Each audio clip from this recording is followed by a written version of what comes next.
How is it that you're... I'm sorry. Hi, my name is Michaela Helms, and today I'm going to be talking about teenage drinking and the effects it has on today's society. Most underage drinking is 90% of it is formed from binge drinking.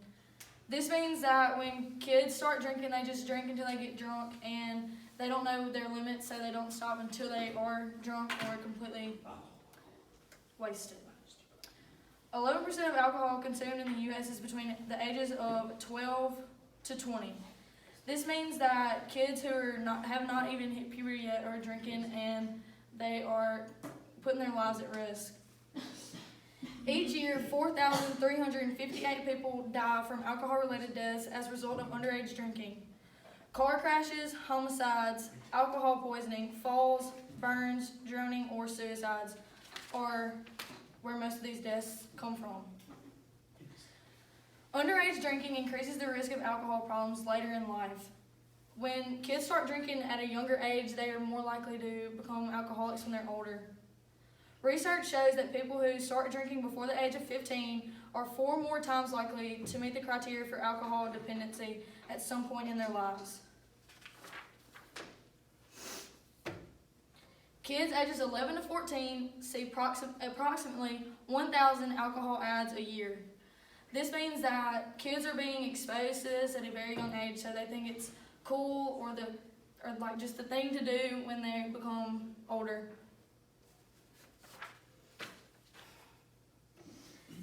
In 2012, nearly 3/4 of students, which is 72%, have consumed alcohol more than just a few sips by the end of high school, and more than 1/3, which is 37%, have done so by 8th grade.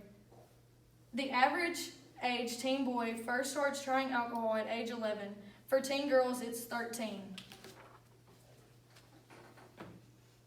Teens who start drinking before the age 15 are 5 more times likely to develop alcohol dependency or abuse later in life than those who begin drinking or after the age of 21.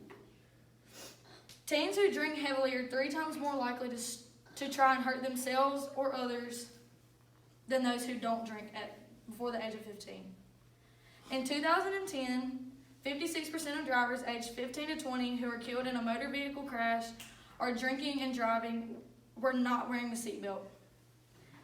Less than 1% of 12-year-olds have had a drink. About 16% of 16-year-olds have had alcohol. About 46% 20-year-olds have had a drink. About 18% of 12th graders admit to drinking before they get out of high school, and 8% of 10th graders report drinking too. Teen drinking can cause many different side effects on your health. It slows your motor functions, it slows your reaction time, it causes blurry vision and distorted perception. This means when you're driving down the road, your vision is blurred or is impaired by the alcohol that you're drinking or consuming.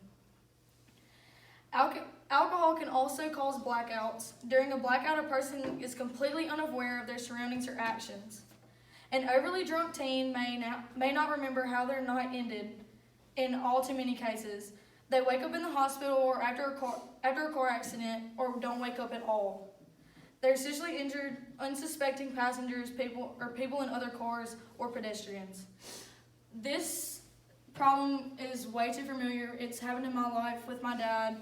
He was driving down the road and a car swerved over into his lane and hit him head on, and that car swerved back over into their lane underneath an 18-wheeler, and the driver was killed. My dad was not severely injured, but he did break one leg, and then he ended up coming out with just that injury. Teen drinking accidents occur in 20% of teen drivers involved in fatal crashes. The blood alcohol level in these teens was higher than an adult legal limit at 81% of cases. Teens drink and drive about 2.4 million times a month. About 10% of teens in high school will drink and drive. About 85% of teens in high school who drink and drive also binge drink.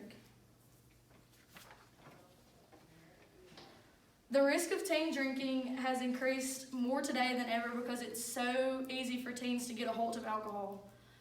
Some of the common alcohol-related deaths include murder, alcohol poisoning, falls, burns, drowning, or suicide.